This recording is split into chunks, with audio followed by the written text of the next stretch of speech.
Deepak just explained to us, we have this subtle energy body, and they call it chakras as our energy centers. They work with the main 7 chakras. There are many more chakras than 7 in the body.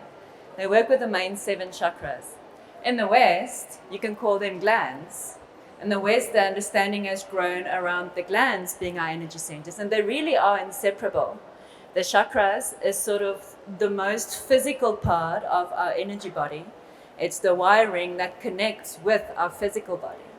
The glands on the other side are the most spiritual part of our physical body. That's the hard wiring that connects to the spirit body again. So when you receive this life force coming to you, it's being translated in electromagnetic frequency in the spirit body. As it connects with the glands translate it into biochemistry.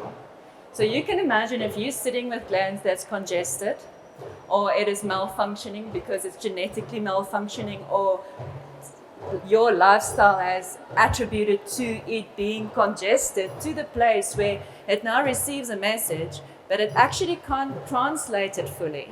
It only has small capacity, 10, 15, 20% capacity to translate this life force into chemistry that goes into the body. And any chemical imbalance in the body, many people speak of hormonal balancing. That's another word for chemistry balancing. We've got all these mental conditions like bipolar, depression, schizophrenia, ADHD. All those are chemical imbalances. And when you use the word chemical, you are referring to your glands, if you know it or not. It's your glands that produce the chemistry for the rest of the body.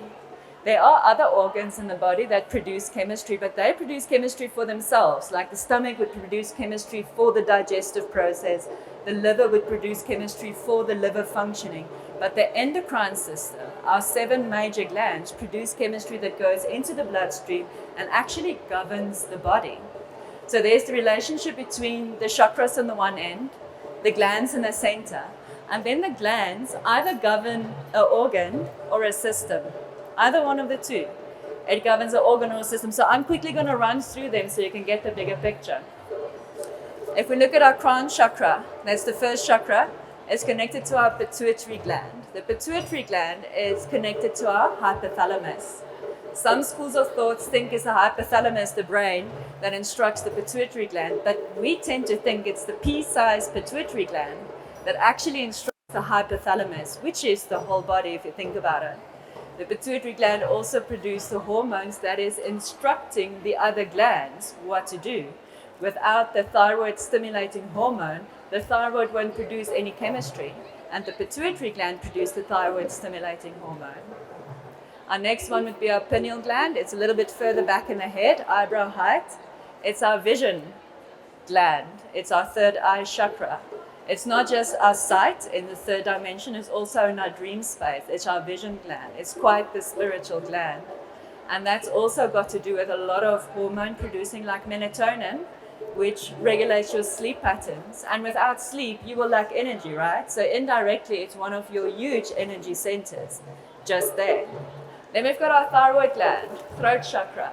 And on top of the thyroid gland is the parathyroid glands. And these guys are never really spoken about. And they are really, really crucial. They are really our fountain of youth. They are the ones that produce the hormone for your body to make use of calcium. And without your body being able to replenish calcium, you are deteriorating. Your bones will get thinner. Your connective tissue would have issues, your organs would start prolapsing, you'll have hemorrhoids and hernias and herniated discs and sciatica and scoliosis. All these things are tied to the fact that you are deficient in calcium. There's no use in taking more calcium supplements. If you don't have enough of the parathyroid hormone in your body to actually utilize the calcium, those calcium is going to create stones in your body instead of actually building your matrix. So the thyroid is also in control or governs the skin, which is your biggest organ. It's also the one that takes the most punishment from our external world. So that's a big connection there. Your fevers are determined by your thyroid, which is very, very much connected to your immune system again. In our heart space, our heart chakra goes with the thymus gland. This gland they actually know very little of. but they do know that it is the general of our immune system. So all your immune cells matures in the thymus and gets sent out as the pituitary gland again instructs the thymus to do. Your whole body has a feedback loop to the pituitary gland.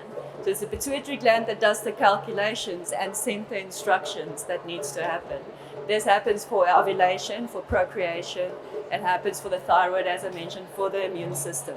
It's your master computer. So just quickly to bring in here, if you had your tonsils removed, I call it it's a conspiracy against our head space. Because now you're not draining the lymph in your head as you should.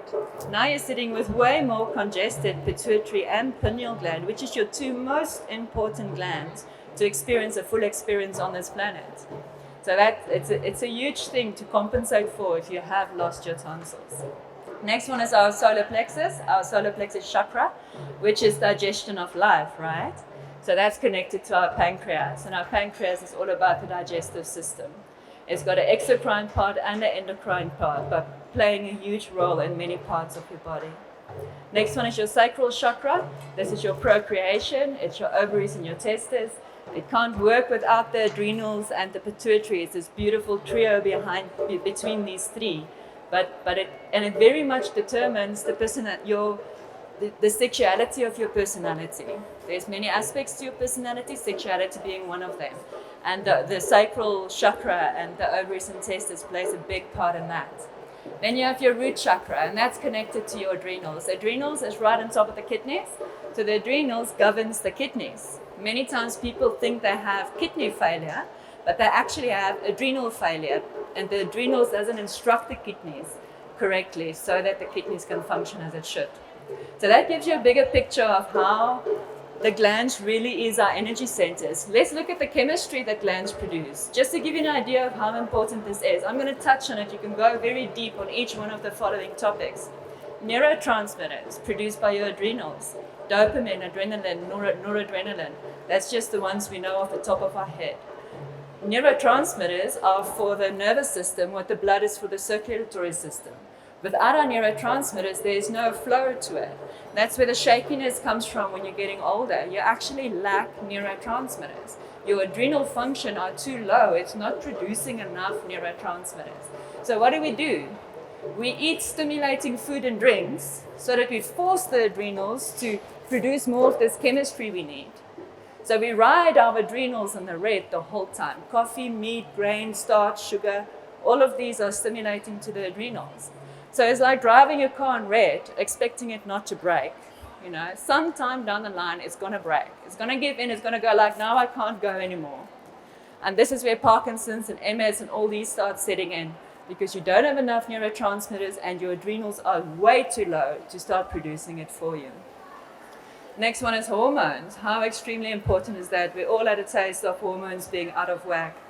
Oxytocin, serotonin, melatonin, just to name a few. Each gland produces its own hormones, and the pituitary gland usually instructs them to do so. This is, again, chemistry that is produced by the glands for the rest of the body to actually bring change around as and when you need it, to go into fight and flight if you have to be able to birth a baby, to be able to even smile at the end of the day needs hormones and chemistry for you to be in a certain place to do so. And then enzymes. And there's actually two more, steroids and enzymes. Enzymes are crucially important. Let's walk through an example would be the best to explain. If I'm a liver cell over here and I'm hungry, I can't get up and go to the kitchen. I need something or someone to bring me food. And this is the blood, right? Now, how this works is if I feel I need iron and I need copper and I need calcium, let's use those three as an example. I'm going to look around in the blood for an enzyme that can utilize iron for me. And I'm going to pull this enzyme to me like an antenna. It's going to sit on me like an antenna, waiting for iron to come around. I'm going to do the same with the enzyme for copper. This is a different enzyme produced by the adrenals. The adrenals produce up to 52 enzymes for the utilization of minerals. So now I'm sitting there with two antennas, one for iron, one for copper, and I'm looking around for the pyrothyroid hormone. Where is that hormone? Because I want calcium. Oh, I can't find it, there's not one. So now the host eats, I'm a food processor, I'm the host. of 75 to 100 trillion cells with their own consciousness, by the way. And they all decided to manifest in this dimension to serve me as the host. And as the host, I'm a food processor. So there's 4 steps in food processing. First one is digestion. You have to break the food down into usable particles. That needs to be successful. Secondly, absorption. It needs to go through the villi in your small intestines and into your colon. It must be absorbed through the bowel wall. And interstitially, you need to be decongested for it to reach its destination, which is the cell. Now remember that cell, that liver cell that wants iron and copper and calcium. Now the host eats. Digestion is successful, absorption is successful, and the food comes around. He can grab the iron and the copper. It's going to come it's going to be magnetized to these antennas of the enzymes it's got, and calcium is going to swim right past it, even though he wants it. He can't utilize it because he doesn't have the parathyroid hormone to actually utilize the calcium. So utilization is probably the place where most of us go wrong. We don't get that there's a difference between digestion and metabolization. There's a difference. You need to be able to utilize it. So what do we do to compensate for it? We actually go into the world of isolated chemistry using supplements. So now we have all this cupboard of pills of iron and magnesium and manganese and you name it, and we think this is going to help us. And the doctor says, yes, it's helping you because I'm picking up iron in your blood, I'm picking up magnesium in your blood, you're fine. But in the meantime, you're not fine, you're sick. What's going on? What's going on? You don't have the enzymes you need. Your adrenals are actually so low in function, it's not producing enough of the enzymes you need to utilize the minerals and build yourself up to what you can and would be. So we spoke a little bit about stimulated energy, right? What's the opposite of stimulated energy? What is the kind of energy we then can cultivate for ourselves if not stimulated? We call it dynamic energy. Dynamic energy is when you, as the host, has successfully fed and cleaned 100 trillion cells. Each one of those cells has 100% energy capacity. This is dynamic energy. In this space, no disease can exist because each cell is happy. No acidity will ever render you to the place where you have happy cells. You need to have an inner environment that is alkaline for your cells to be happy. I quickly want to finish the steroids and then I want to get to the solution side of things. Steroids are produced as a 4th category of chemistry that is produced by the adrenals as well. And this combats your inflammation. So inflammation is another word for interstitial acidosis. If you think of in between your cells, doesn't matter if it's an organ or a tissue or a muscle, in between the cells there's a liquid called lymphatic fluid. It makes up 80% of the fluids in your body. If this lymphatic fluid becomes acidic, that renders you acidic. That's where inflammation comes from. Steroids are there to combat this. If you have low adrenal function, if you have low blood pressure your whole life, this is a sign of low adrenal function. You won't have enough steroids to combat it. Now the magic of steroids, it is a cholesterol-based substance, but it actually transmutes acids to a degree. So the ash that's left behind after transmutation is much less than it was before. You might have sat with a liter of inflammation before, but now you've got 100 mils after the steroids dealt with it. If you have low steroid production, your body is going to combat the acidity with 3 other ways. A combination of the 3 or 1 of the 3 or 2 of the 3, whatever your body have decided to do to help you being less or harvesting the effect of being acidic between your cells. One is cholesterol plaquing. This is different than steroids. There's no transmutation.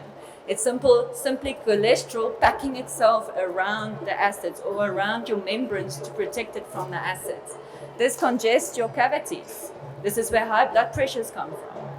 It can also use water retention. The swelling you see in your body is usually water retention. Your body can also make use of water to pack around these acids to actually combat the acidity.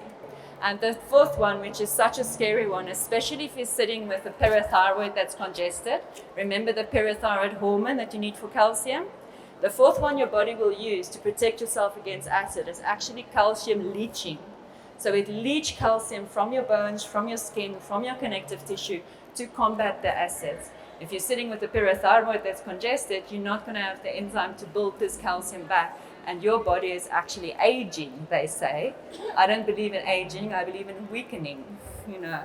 I have seen how age reverses. I have seen how my weakened skin got stronger again every time I immerse myself into a fruit detox. It's actually a fruit lifestyle, but I call it detox to make it more accessible for people to experience at one time. So why would your glands be malfunctioning? 2 reasons. 1, genetic weaknesses. We can all put our hands up. We had some degree of genetic weaknesses from our parents. We are about 3rd generation post-World War at the moment. So that's high processed, high meat, high sugar, high everything diets. And our parents haven't detoxed before they had us. I haven't detoxed before I had my beautiful children. So that's how they get their genetic weaknesses. The second thing is when your diet includes so much complex food that you need to instigate a acidic digestive process, so your body itself produces acids to deal with the food you eat, and after digestion the ash left behind is also acidic. This is how steadily you build this acid lymphatic fluid. Remember the fluid, that's 80% of the fluid in your body? It surrounds every cell in your body.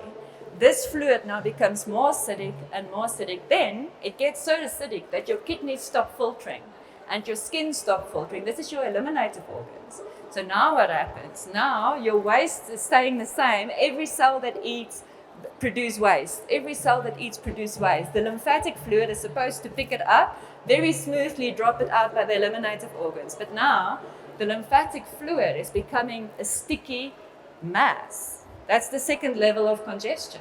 It used to be a flowy river, now it becomes a sticky mass, then it becomes like dry snot that surrounds all your cells. And then it goes to the place where it doesn't exist anymore. It is completely dehydrated. And that's usually where your tumors and your cancers sets in. So you need to eat so that your lymphatic fluid actually goes down from being this dry mass to a sticky mass to a flowy mass. You know the watery stuff that runs out sometimes? That's what you want throughout your body. Now you know this lymphatic fluid are in a position to collect the waste from 100 trillion cells and deal with your digestive ash. When you get your kidneys to filter, how do you know if your kidneys are filtering? You don't need a machine to check it. You urinate in a glass jar first thing in the morning. Within the first hour, you check it in front of a source of light. You need to see your lymph in your urine. If your urine looks like clear apple juice, you're not filtering, and you might have not been filtering since birth. Bad news for you. I've met 2 people of hundreds I've helped with my detoxes online. I've met 2 people whose kidneys was filtering when I met them. So you want to see either your snotty flukes drifting in the urine, you want to see sand grail-like stuff at the bottom, or you want to see a murky cloudiness to the urine. Now you know your kidneys are filtering. Some people work a few weeks to get their kidneys to filter. Others has to work for months to get their kidneys to filter. So how do you work? How do you do this? How do you get your lymphatic fluid to alkalize? How do you get this congested fluid to leave your body so that your glands and your organs can decongest and actually perform as they were designed to perform? You stick to the food you were made for. Look what I look like. Do I look like an elephant? Do I look like a cow? Do I look like a lion? Maybe my hair, but that's about it, right? I look yes, like a cheetah, I guess sometimes.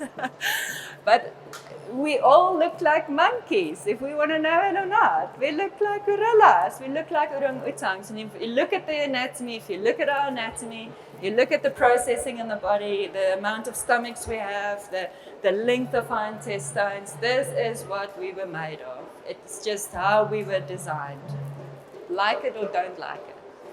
So you're going to see, if you stick to fruits, if you're going to get to the first week of fruits, you're going to go like, yes, this lady, she's onto something, hey? And you're going to be in the second week of fruit. By the 6th week of fruit, no one can pay you to eat something else. You're going to be on such a high. Why? Your adrenals, all your glands. All your glands now are receiving life force and are translating it to the T. The chemistry in your body is shot high. Your dopamine is just where you want it. Your serotonin is there. All your happy fluids are in place. And guess what? You don't have greasy dishes. You don't even need soap. You can do cold water washes. Your waste is going to go from a bin a week to a bag a week, and the rest is going to be compost in your garden. It is the most beautiful experience to go on. So I facilitate online cleanses. If you're a bit scary doing this by yourself, definitely reach out to me. I help you online, so it's quite unintrusive. You can go through the information on your own time. I've got herbal formulas that I've designed to help the process. I always remind people, my herbal formulas will not heal you. It's your eating that will heal you. The herbal formulas help. They call it a healing crisis. I call it a healing event. When you go to fruits, you're going to go through certain healing events. You're going to look sick to the world.